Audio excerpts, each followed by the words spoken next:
ఏది అయినా ట్రై చెయ్యి ఆచి చికెన్ మసాలా. హైడ్రా కమిషనర్ ఏవి రంగనాథ్ కు హైకోర్టు బిగ్ షాక్ ఇచ్చింది. ఏకంగా 50,000 జరిమానా విధించింది. దీనికి సంబంధించి హైకోర్టు ఉత్తర్వులు జారీ చేసింది. ఈ జరిమానాను high court chief justice relief fund కు చెల్లించాలని సూచించారు. జరిమానా చెల్లించిన తర్వాతే భూ వివాదానికి సంబంధించిన కేసులో హైడ్రా సమర్పించే కౌంటర్ అఫిడవిట్ ను అంగీకరించాలని హైకోర్టు రిజిస్ట్రీకి ఆదేశాలు జారీ చేసింది. ఇక ఓ భూ వివాదం స్టేటస్ కో ఉత్తర్వుల కోసం ఉన్నప్పటికీ ప్రైవేట్ వ్యక్తుల స్థలంలో ప్రహరీ గోడ కూల్చివేయటమే కాకుండా అక్కడ కంచె వేసి బోర్డు ఏర్పాటు చేయడంపై ఆగ్రహం వ్యక్తం చేసింది. హైదరాబాద్ జిల్లా ఖైరతాబాద్ మండలం యూసఫ్గూడ గ్రామ పరిధిలోని సర్వే నెంబర్ 45లో ఉన్న 2 ఎకరాలపై మహమ్మద్ షఫాహతుల్లా దాఖలు చేసిన పిటిషన్పై ఆదేశాలిచ్చింది.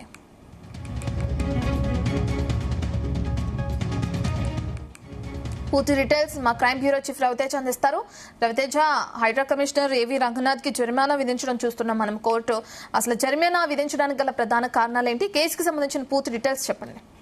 తెలంగాణ హైకోర్టుని హైడ్రా చేపడుతున్నటువంటి ఆపరేషన్ల నేపథ్యంలో తమకు పట్టా ఉండి తమ ఆధీనంలో ఉంది, పూర్వం నుంచి ఈ స్థలం మావే అంటూ కూడా ఈ కూల్చివేతల తర్వాత నేరుగా హైకోర్టుని అప్రోచ్ అయ్యి వారి దగ్గర ఉన్నటువంటి ఆధారాలు డాక్యుమెంటేషన్ అంతా కూడా కోర్టు ప్రొడ్యూస్ చేసి తిరిగి హైడ్రాని కౌంటర్ దాఖలు చేసి ఏ ఉద్దేశంతో ఇది కూల్చాల్సి వచ్చింది, ప్రహరీ గోడని నిర్మించాల్సి వచ్చింది, ఫెన్సింగ్ వేయాల్సి వచ్చిందంటూ కూడా ఎప్పటికప్పుడు దీని ద్వారా హైకోర్టు హైడ్రాని క్వశ్చన్ చేస్తున్నది. తాజాగా మళ్ళీ హైకోర్టులో మహమ్మద్ షఫీతుల్లా అనే వ్యక్తి కోర్టుని ఆశ్రయించి కోర్టులో తనకు జరిగినటువంటి అన్యాయానికి సంబంధించినటువంటి పిటిషన్ వేయడము, కోర్టులో విచారణకు రావడము. ఖైరతాబాద్ మండలం యూసుఫ్గూడ పరిధిలోని సర్వే నెంబర్ 45లో హనుమాన్ టెంపుల్ వెనక భాగంలో ఉన్నటువంటి 2 ఎకరాల స్థలానికి సంబంధించి భూమిపై స్టేటస్ కో ఉన్నప్పటికీ కాంపౌండ్ వాళ్ళు కూలగొట్టి అటు ఫెన్సింగ్ ఏర్పాటు చేసి బోర్డు ఎందుకు ఏర్పాటు చేయాల్సి వచ్చింది అంటూ కూడా హైడ్రా కమిషనర్ ని క్వశ్చన్ చేస్తూ హైకోర్టు వారికి కౌంటర్ దాఖలు చేసేందుకు చివరి అవకాశం ఇచ్చినా కూడా పట్టించుకోకుండా కోర్టు ఉత్తర్వులు ఉల్లంఘించినందుకు ఆగ్రహాన్ని వ్యక్తం చేస్తూ రంగనాథ్ కు 50,000 జరిమానా విధిస్తూ తెలంగాణ హైకోర్టు ఈ నిర్ణయాన్ని వ్యక్తం చేయడం జరిగింది. జరిమానా కడితేనే అఫిడవిట్ అంగీకరించాలంటూ కూడా రిజిస్ట్రార్ ని హైకోర్టు ఆదేశించినట్టుగా తెలుస్తోంది.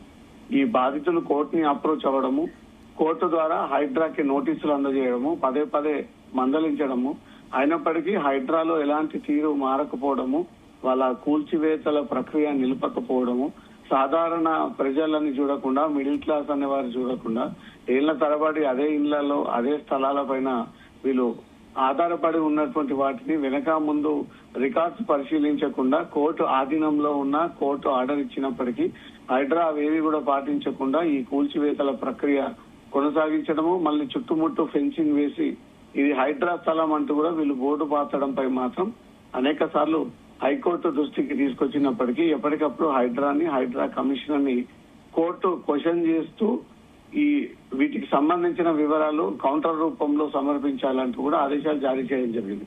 ఇప్పుడు ఖైరతాబాద్ సర్వే నెంబర్ 45 సంబంధించినటువంటి 2 ఎకరాల విషయంలో కూడా కోర్టు స్టేటస్ కో ఉన్నప్పటికీ హైడ్రా దాంట్లోకి ఎంటర్ అయ్యి ఏ రకంగా మీరు ఆ 2 ఎకరాల ప్రహరీ గోడని కూల్చేసి మళ్ళీ ఫెన్సింగ్ ఏర్పాటు చేసి మీరు హైడ్రా స్థలం మీరు ప్రభుత్వ స్థలం అంటూ ఎలా ప్రకటిస్తారు, మీరు కౌంటర్ దాఖలు చేయండి, కౌంటర్ దాఖలు చేసే ముందు రంగనాథ్ పేరు పైన 50,000 జరిమానా కట్టించుకున్న తర్వాతే ఈ కౌంటర్ ని యాక్సెప్ట్ చేయండి అన్నట్టుగా కూడా హైకోర్టు ఈ ఆదేశాలు ఇవ్వడం జరిగింది. సో ప్రతిసారి హైడ్రాకు హైకోర్టు నుంచి చుక్కెదురవుతూనే ఉంది. అక్కడక్కడ నేరుగా రంగనాథ్ కోర్టుకు హాజరవ్వాలి. హైడ్రా అంటే కూల్చడమే తప్ప గానీ జనాలకు ఉపయోగించేటువంటి సంస్థలా కనిపించట్లేదు.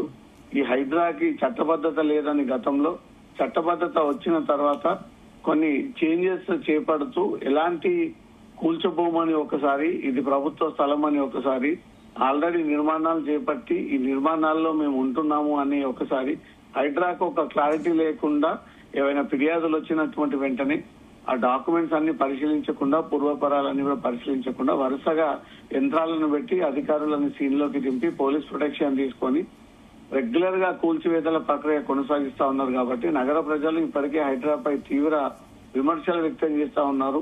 ఏళ్ల తరబడి ఈ ఏరియాలో ఉన్నప్పటికీ మాకు కోట్లాది రూపాయలుగా నష్టం కలిగించేటువంటి హైడ్రాని తొలగించాలి. ఈ హైడ్రా వెనక ముందు ఆలోచించకుండా ఈ కూల్చివేతల ప్రక్రియ సాగిస్తా ఉన్నారంటూ కూడా మీడియా ముందు వ్యాపోవడము, ఆ తర్వాత హైకోర్టుని ఆశ్రయించడము, హైకోర్టు ఈ రకమైనటువంటి ఆదేశాలు ఇవ్వడం ప్రక్రియ కూడా కంటిన్యూ అవుతా ఉంది. రత్న రవితేజ, ప్రధానంగా మీరు అన్నట్లుగానే ప్రజల నుంచి వ్యతిరేకత వ్యక్తం అవటం మనం చూస్తున్నాం. కోర్టులో కూడా ప్రతిసారి హైడ్రాకి సంబంధించి చుక్కెదురవుతూనే ఉంది. ఇప్పుడు జరిమానా విధించేంత వరకు వచ్చిందంటే ప్రభుత్వ వ్యతిరేకత కూడా దీనివల్ల ఎక్కువయ్యే అవకాశం ఉంటుంది అనుకోవచ్చా? అండ్ ఇంకోటి, ఆ ప్రహరీ గోడ కూల్చేస్తున్నప్పుడు 1-2 సార్లు చెక్ చేసుకుంటారు. మరి ఎందుకని ముందుగానే చెక్ చేసుకోకుండా ఆ స్థలానికి సంబంధించి ఇటువంటి చర్యకు పాల్పడాల్సి వచ్చింది? ప్రభుత్వం ఒక పక్క నగరం అభివృద్ధి చేసేటువంటి ప్రక్రియ సాగిస్తా ఉంది. వర్షం పడితే గంటల తరబడి ట్రాఫిక్ నిలిచిపోవడము, రోడ్డు పైన ఎక్కడికక్కడ వాటర్ నిలిచిపోవడము, చెరువులు కబ్జాకి గురైపోవడము, నాలాల పైన నిర్మాణాలు చేపట్టడము, పూర్తిగా వ్యవస్థనంతా కూడా మేనేజ్ చేసి కొంతమంది అక్రమార్కులు అనేక చోట్ల ఈ కబ్జాలకు పాల్పడి కోట్లాది రూపాయలుగా దాన్ని వ్యాపారం చేసి వీళ్ళు జీవో నెంబర్ మార్చి, సర్వే నెంబర్లు మార్చి అమ్మినటువంటి అనేక కేసులు వెలుగులోకి వచ్చాయి. ఈ రకమైనటువంటి కేసులు ఒక పక్క చూడగా, సాధారణ ప్రజలు ఇల్లు కట్టుకొని ఏళ్ల తరబడి తమ పిల్లల పెళ్లిళ్లు చేసి ఇప్పుడు వాళ్ళ మనవరాలతో ఉన్నటువంటి సిచ్యువేషన్ లో ఎలాంటి నోటీస్ ఇవ్వకుండా సడన్ గా యంత్రాలను తీసుకొచ్చి ఇళ్లని కూల్చివేసిన తర్వాత హైదరాబాద్ ప్రజలందరూ కూడా హైడ్రాను తీవ్రంగా వ్యతిరేకిస్తా ఉన్నారు. ఒక లక్ష్యంతో హైడ్రా ముందుకు వెళ్ళట్లేదు, అనుకూలమైనటువంటి వాతావరణంతోనే ముందుకు వెళ్తా ఉంది. నగరాన్ని అభివృద్ధి చేయాలి అంటే అండర్ డ్రైనేజ్ గానీ, వాటర్ విషయంలో గానీ, ఇళ్ల నిర్మాణం విషయంలో దృష్టి పెట్టాలి తప్ప నిర్మాణం చేసినటువంటి భవనాలని కూల్చివేసి నిరుపేదలని పొట్టగొట్టి రోడ్డుపైకి తీసుకొచ్చి వాళ్ళకి ఎలాంటి గూడు లేకుండా చేస్తున్నటువంటి హైడ్రా పైన వరుసగా హైకోర్టులో ఈ ఫిర్యాదులు అందుతూనే ఉన్నాయి. కోర్టుకి ఈ అఫిడవిట్లు దాఖలు చేస్తా ఉన్నారు, ప్రభుత్వానికి హెచ్చరిస్తూనే ఉన్నారు. హైడ్రా కూడా తీరు మార్చుకోవాలని హెచ్చరిస్తున్నప్పటికీ హైడ్రా మాత్రం ఎక్కడ పూర్వపరాలు డాక్యుమెంట్ క్లియర్ గా పరిశీలించకుండా ఇది రికార్డు ప్రకారంగా ఏ స్థలం, ఎవరి స్థలం, పాత రెవెన్యూ డాక్యుమెంట్స్ కానీ, శాటిలైట్ గూగుల్ ఫోటోస్ కానీ వీటన్నిటిని పరిశీలించకుండానే హైడ్రా తమకు అందినటువంటి ఫిర్యాదుల ఆధారంగా యంత్రాలను తీసుకెళ్లి అక్కడ వెళ్లి కూల్చివేసి ఇది ప్రభుత్వ స్థలం అంటూ కూడా అక్కడ బోర్డు బాతి అక్కడ ఉన్నటువంటి ఆ స్థలాన్ని అంతా కూడా తమ ఆధీనంలోకి తీసుకొని హైడ్రాది అంటూ మాత్రం ప్రకటించడం జరుగుతోంది. హైదరాబాద్ లో హైడ్రా ఏర్పాటు తర్వాత చాలా మంది నిరుపేదలు, పేదలే ఎక్కువగా నష్టపోయి ఇల్లు కోల్పోయి రోడ్డు మీదకి వచ్చి కాంగ్రెస్ ప్రభుత్వానికి వ్యతిరేకంగా వీళ్ళ ఆందోళనలను, నిరసనలు వ్యక్తం చేస్తున్నప్పటికీ హైడ్రా చర్యల్లో మాత్రం ఎలాంటి మార్పు లేదు. ఈ రోజు హైకోర్టు జారీ చేసినటువంటి ప్రకారంగా 50,000 కడితేనే కౌంటర్ దాఖలు చేసేందుకు అవకాశం కల్పించండి అంటూ మాత్రం కోర్టు రిజిస్ట్రార్ ని ఆదేశించింది. కాబట్టి ఈ 2 ఎకరాల సర్వే నెంబర్ 45 యూసుఫ్ కూడా చెందినటువంటి అంశం పైన హైడ్రా ఎలా కోర్టుకి ఈ విషయాన్ని తెలియజేయబోతోంది అనే దానిపై మండే రోజు క్లారిటీ రాబోతా ఉంది. Okay, thank you Raviteja. Yousufguda గ్రామ పరిధిలోని సర్వే నెంబర్ లో ఉన్న గల ప్రహరీ 2 ఎకరాల ప్రహరీ గోడని కూడా కూల్చివేయడం జరిగింది హైడ్రా అధికారులు. దానికి సంబంధించి హైకోర్టులో అని చెప్పుకోవచ్చు చుక్కెదురు